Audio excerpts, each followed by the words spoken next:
I am Castellana de Andalucia. I am the DEIB officer for the Kingdom of Andalusia. I do have my contact information included, both my office email and my personal email, and my name on Facebook. I am really big at clear communication and having lines of communication open. So this is my blanket consent. You can contact me through any of these channels if you have question, comment, concern, anything like that. This is DEIB Terms and Definitions, Part 1.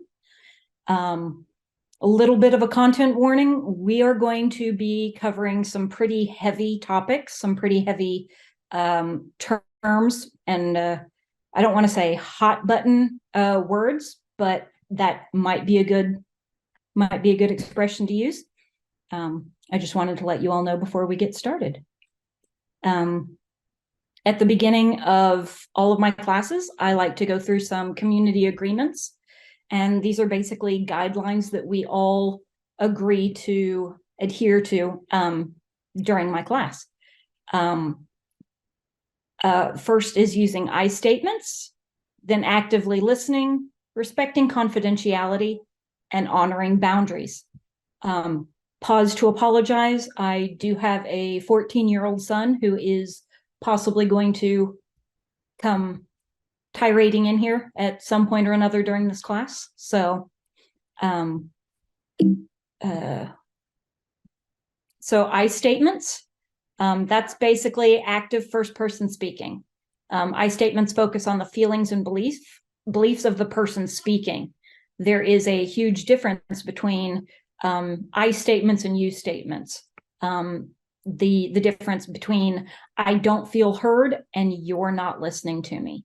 One puts the focus inward, the other one sounds accusatory or confrontational.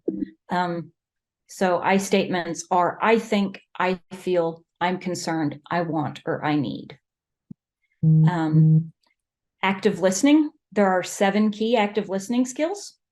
The one that I like to focus on is the reflecting and paraphrasing. To me, that's the easiest way to make sure that you've understood another person correctly, or that you are getting your point across correctly.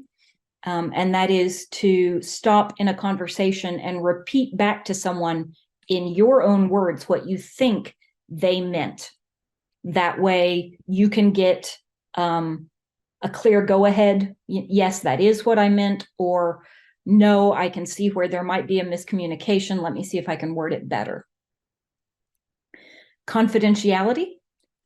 Basically what happens in class stays in class. It is perfectly okay, and I wholeheartedly suggest that you leave this class and tell your friends, in DEI class we talked about this. But what respecting confidentiality is it not being okay to leave this class and tell your friends, in this DEI class, this specific person said this specific thing. And then honoring boundaries. Dictionary definition, a boundary is a line of limit or a dividing line, and personal boundaries are those limits or guiding lines that we set for ourselves. Okay. This is basically just term after term after term after term. And I do try to list my source on each slide. But to start, emic versus etic language. Emic language are terms and ideas that come from within a culture or a group of people, an insider's perspective, and etic terms are the outsider's perspective. When I can, I try to use emic terms. I try to use terms and ideas that come from within the culture. So if a culture or a group of people say, these are the terms that we use within our culture, those are the terms that I'm going to try to use as well. Accountability. Let me see if I can move my screen here. Yes. Okay. Accountability does not mean punishment, but rather an obligation or a willingness to accept personal responsibility for one's actions. Accountability feels like an attack when you're not ready to acknowledge how your behavior harms others. When people say you need to be held accountable for your actions, it's not meant to condemn or chastise you. It is a request that you understand how your actions and words affect other people. Culture. These are learned behaviors, thoughts, beliefs, values, and customs. Culture is a choice. These are things that you pick up as you grow up and choose to adopt or leave behind as you get older. You can have cultural elements and influences from various places, and in general, it's your choice whether to adopt or leave behind. This is the culture iceberg. Most things that are visible to others are food, language, performance arts, holiday customs, etc. Things that may not be as obvious to the outside, but are still a part of a person's culture are body language, gender roles, attitudes towards social status, thought processes,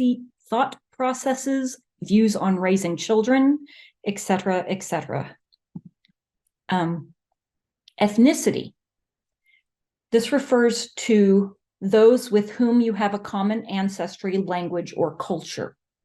And this can go as micro or as macro as you like, but the distinction here is heritage. This is not something you choose for yourself, in contrast to culture, which is something you choose for yourself.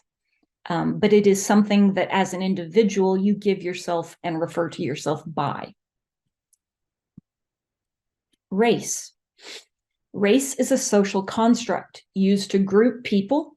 Race was constructed as a hierarchical human grouping system, generating racial classifications to identify, distinguish, and marginalize some groups across nations. This is mainly based on appearance, but not always. And exact racial groups differ from place to place, but they are nevertheless broad categories. In general, race is a distinction that is placed upon you. So culture and heritage and race tend to be used synonymously. And the distinction I'd like to make here is culture are practices that you choose to adopt or leave behind. Heritage is based on like ancestry, and it's not typically something you choose. Race is a category that is placed upon you by society. So I used social construct in the last slide to talk about race. And we hear this used a lot now. Race is a social construct. Gender is a social construct. So I'd like to talk a little bit about what social constructs are.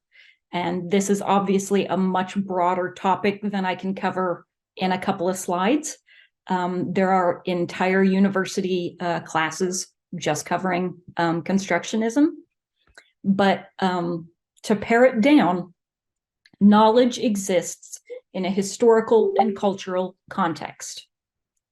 All ways of understanding are historically and culturally relative.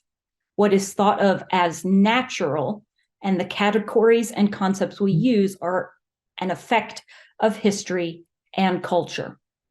It should not be assumed that one way of understanding that belongs to one time and one cultural context are necessarily better than another.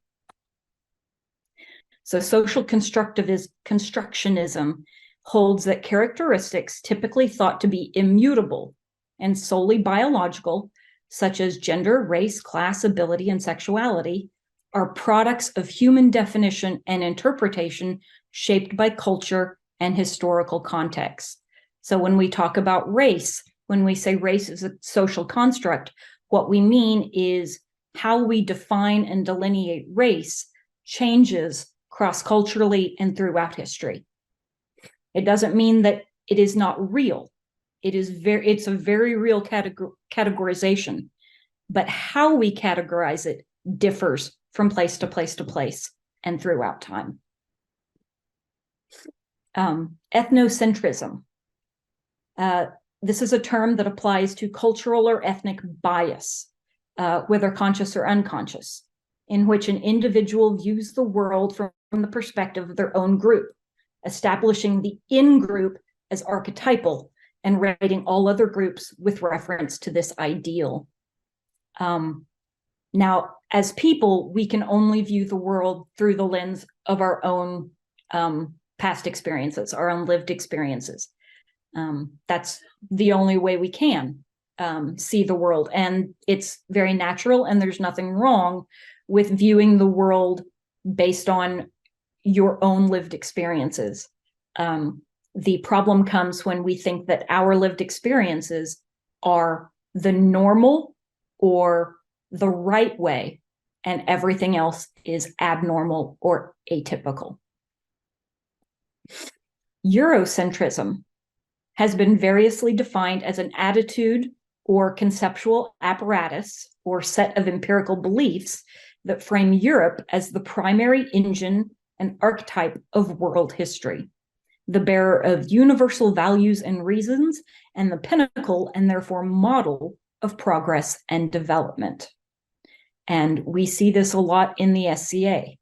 The SCA started as Europe-centered, but we have now expanded and thinking that Europe is still the ideal or the pinnacle becomes problematic, because as we start studying regions and cultures outside of Europe, we realize that every group of people across the world has a full and rich and diverse culture and set of beliefs of their own.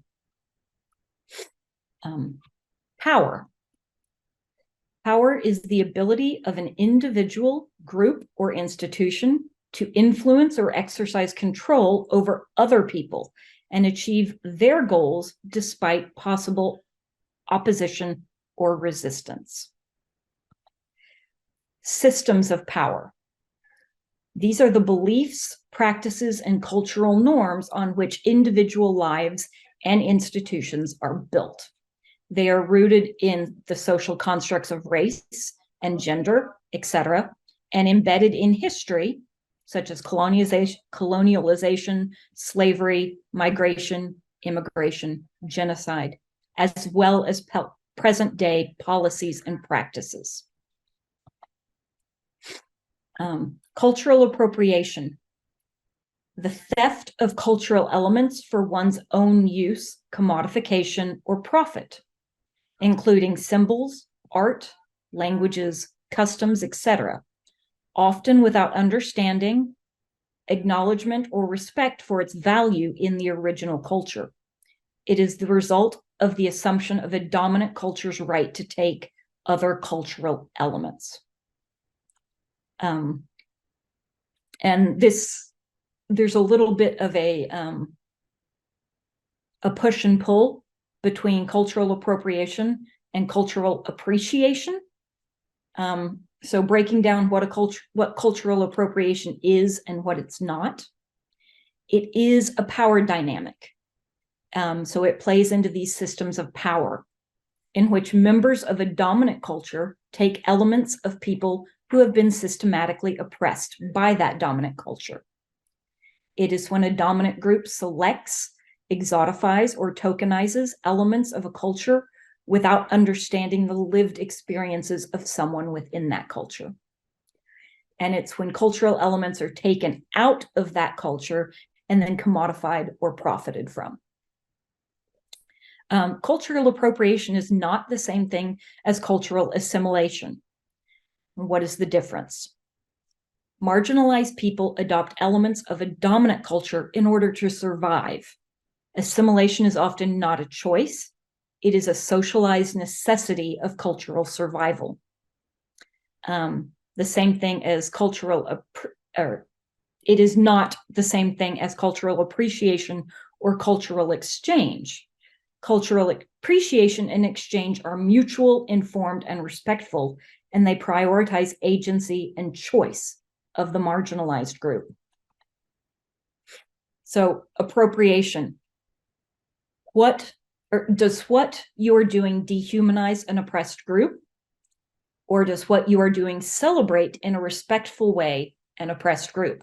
Has the representation of that group, or has a representative of that group been consulted? Is what you are doing taking from another culture without regarding the stories behind it? Or is what you are doing giving proper credit to the culture and stories associated with it?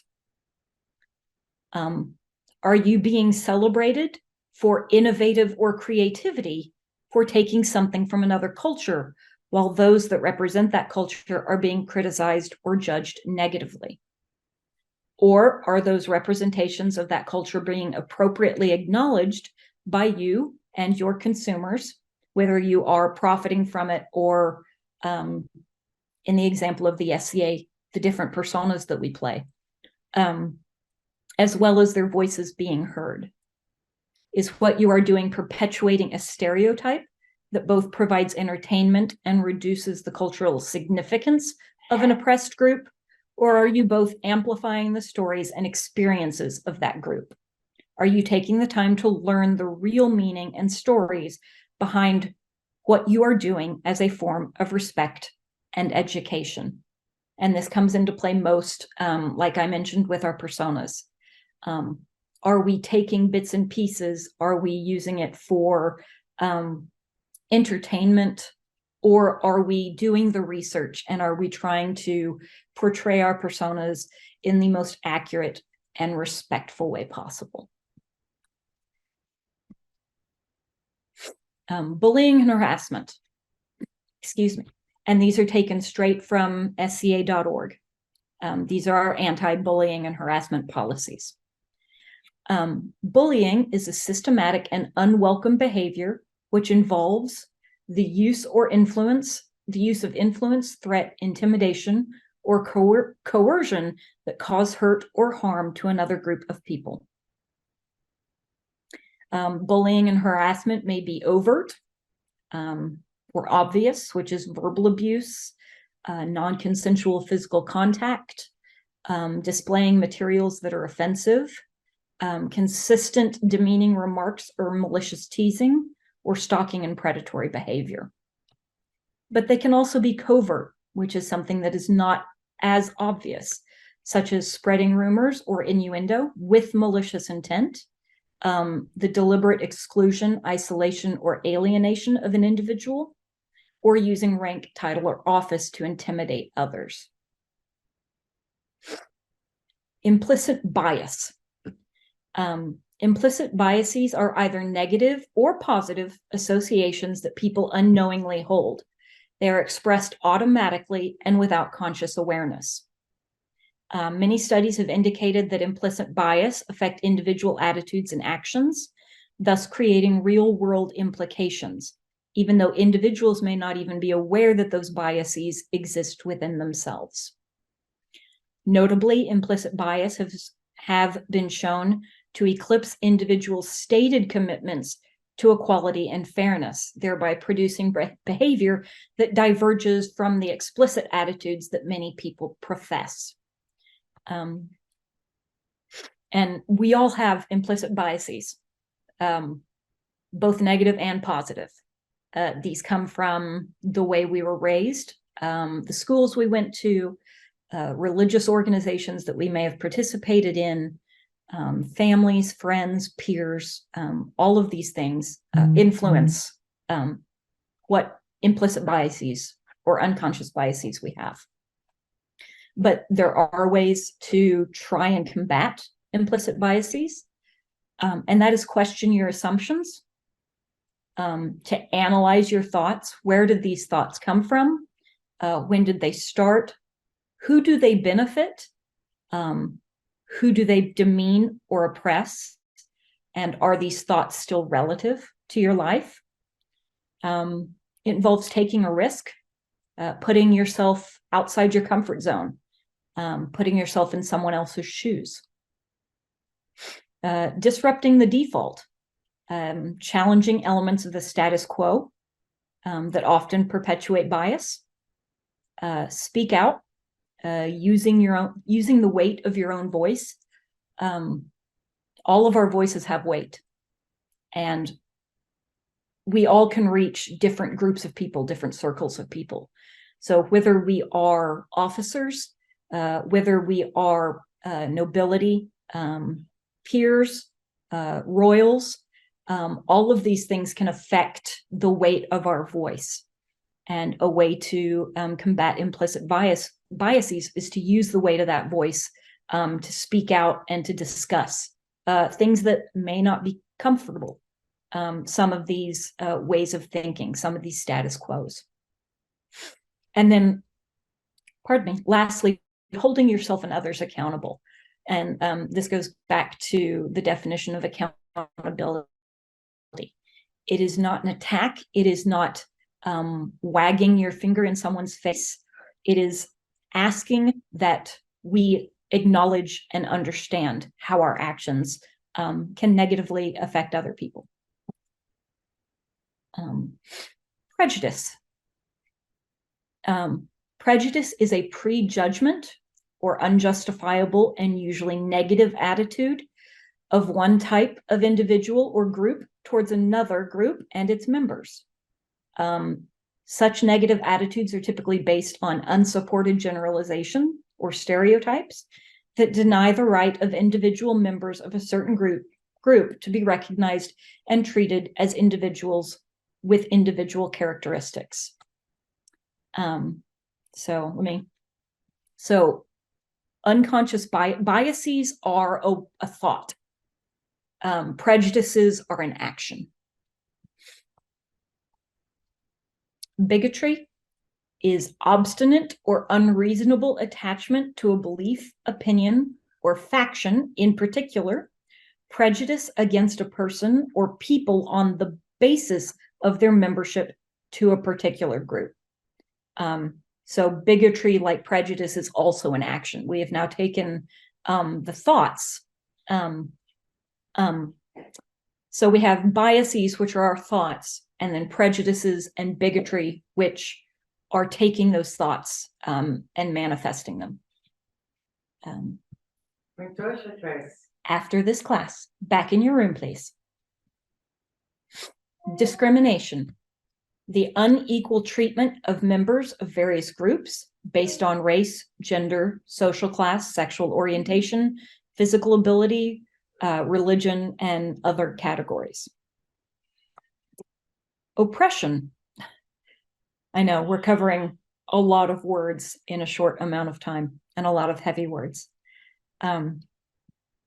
Oppression is the combination of prejudice and institutional power, which creates a system that discriminates against some groups and benefits other groups.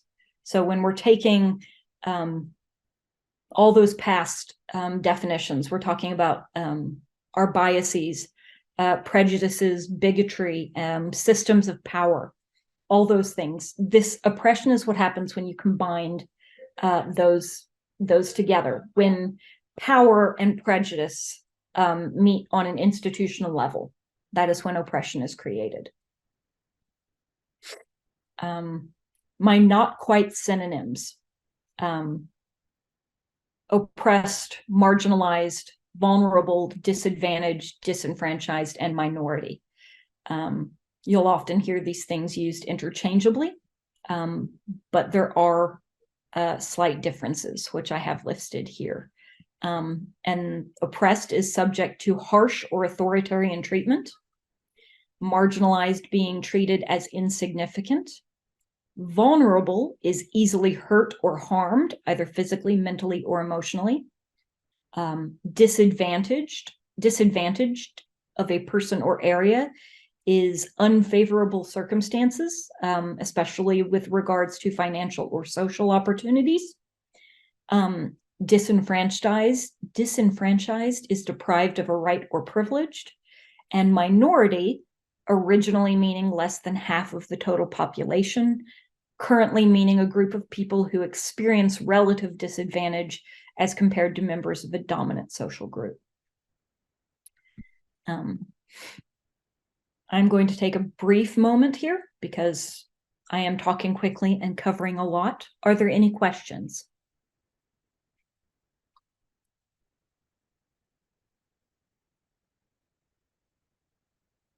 I cannot see the chat. So moderator, are there any questions in the chat? No current questions. Thank you.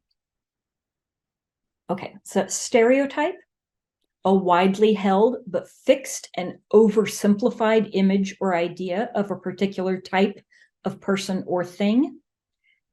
We see this a lot in media, especially films and television, where you have to convey a lot of information about a character in a short amount of time. So you're relying on the audience to do the heavy lifting. Media relies heavily on stereotypes, and a lot of stereotypes that we now hold were formed by media. Stigma. Stigma is the negative social attitude attached to a characteristic of an individual that may be regarded as mental, physical, or social deficiencies. A stigma implies social disapproval and can lead unfairly to discrimination against and exclusion of an individual. This goes back to rightness, wrongness, typical, atypical, normal, abnormal. When we start thinking of certain things as normal or typical versus atypical, then those that othering creates a stigma that is where we think that one group of people is right or better than another group of people. Isms and phobias. Their ideas and policies. An ism or phobia used as the suffix at the end of a word. So when we talk about racism or homophobia or sexism or Islamophobia, examples are discriminatory and often hostile beliefs and or behaviors based in stereotypes, fear, and ignorance. There are 4 types, and that is internalized, interpersonal, institutional, and systemic. Internalized, an example would be internalized ableism, where a disabled person may not feel that they are as in need of certain services or reasonable accommodations as someone else because they're not that disabled. That can be an internalized ism or phobia. Interpersonal is between 2 people or 2 groups of people. Institutionalized is where power comes into play. The ability to force or coerce a different group of people. And then systemic is when that institutionalized or systems of power-based ism or phobia becomes widespread.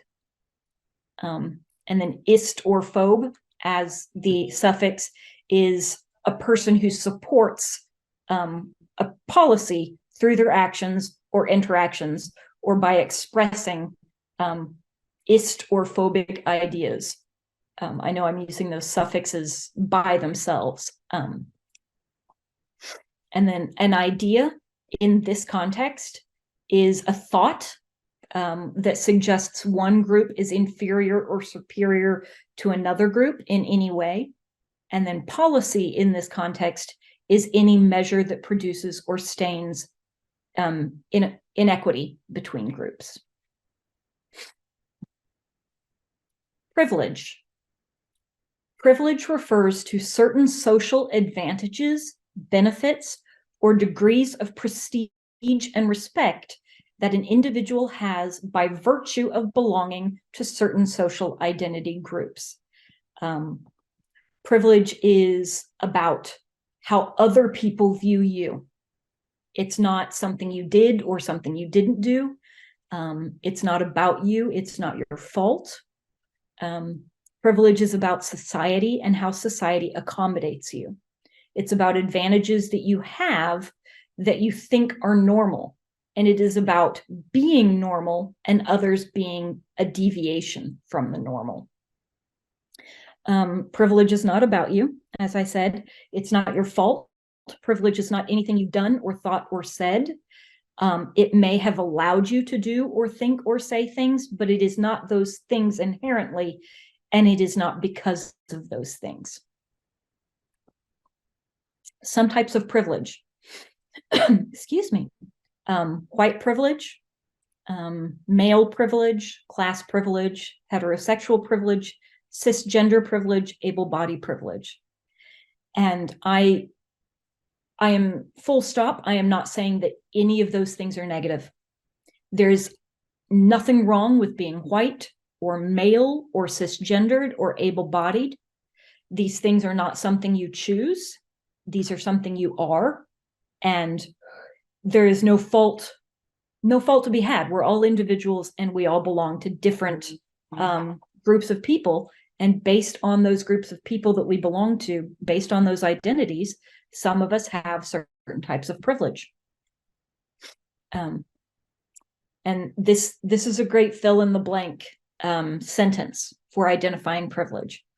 And I'm going to use ableism as an example.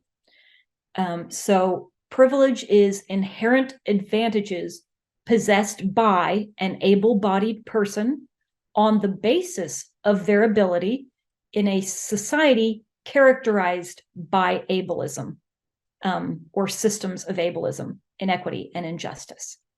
Do I have any questions on privilege?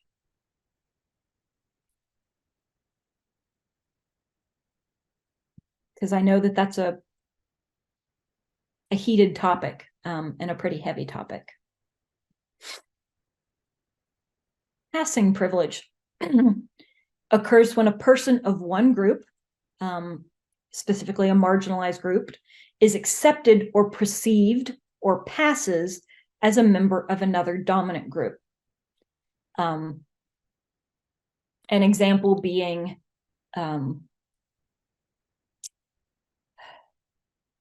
passing gender. I am non-binary, gender fluid, but to most people, I look female. So I might have cisgender passing privilege.